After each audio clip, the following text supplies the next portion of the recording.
In lesson 4.9, we're going to graph and solve quadratic inequalities.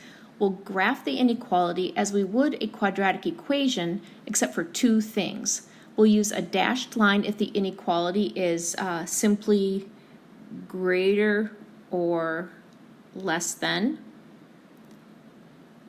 And then we'll use a solid line if it says greater than or equal to or less than or equal to.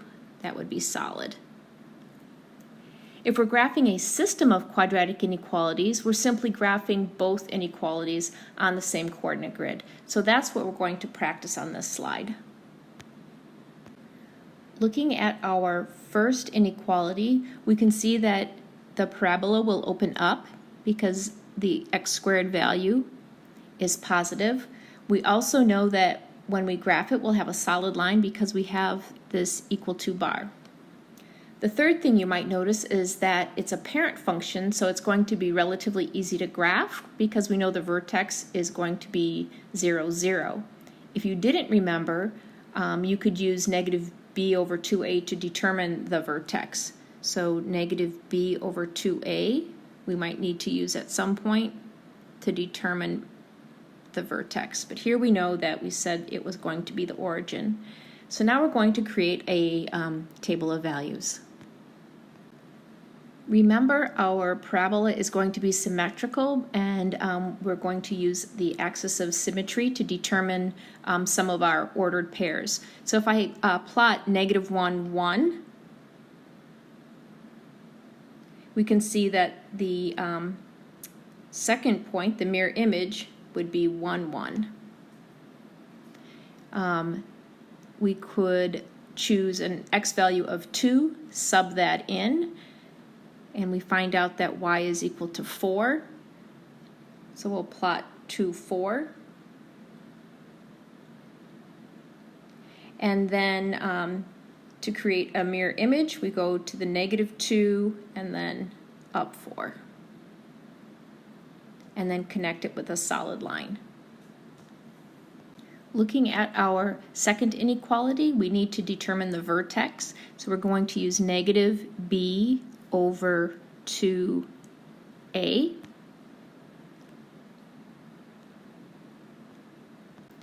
There is no b value, so that's going to be 0. The a value is negative 1, so our answer ends up being 0 over negative 2, so our x value is 0. We're going to sub in the 0 to determine our y value, and when we do that, y should be 5. So we'll put that in the center of our table of values.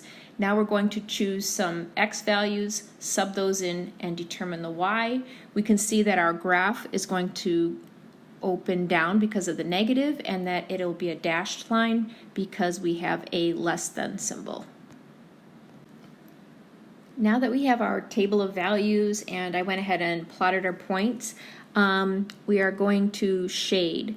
So y is greater than or equal to x squared was the solid black line, so all our greater than is going to be inside here. And now we're going to do y is less than negative x squared plus 5. Less than, for the red dashed, is going to be underneath it. It's a little bit difficult to see, but inside here, this is where they intersect. So those represent the solutions for the system. Finally, remember that if you're unsure that you're shading correctly, you can use a test point. So you would pick an ordered pair that falls in what you think the shaded area is, sub it back into the inequality just to be sure you shaded properly. You may be asked to solve algebraically or graphically. Algebraically, you would use the quadratic formula. So I went ahead and did an example already using x squared plus x minus 6 is less than or equal to 0. And then graphing, I have a calculator example. but we'll do a little bit by hand and then I'll show you how we would write the answer. So we determined the x-intercepts were 2 and -3. Then we would use negative b over 2a to determine our vertex, and that actually comes out to be -1/2 and 6 1/4.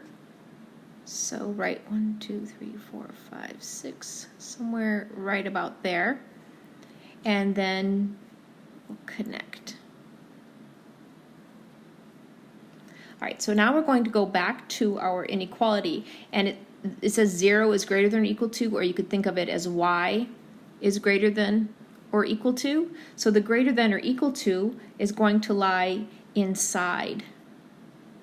So how are we going to represent all the x values that lie inside?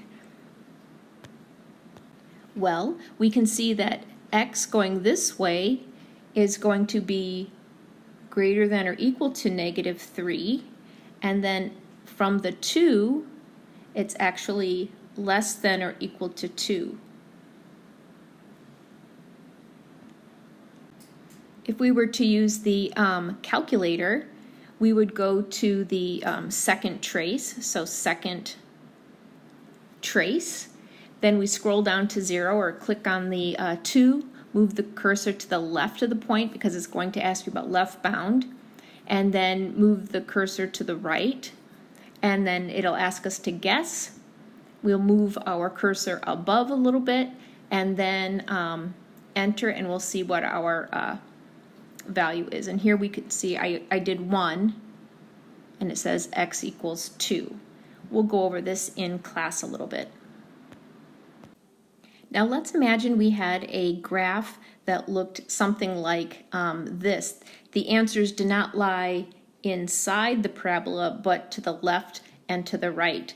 So we would write our answer in this case, x is less than or equal to -4, or x is greater than or equal to 5. This is an or statement. Here we had our and statement.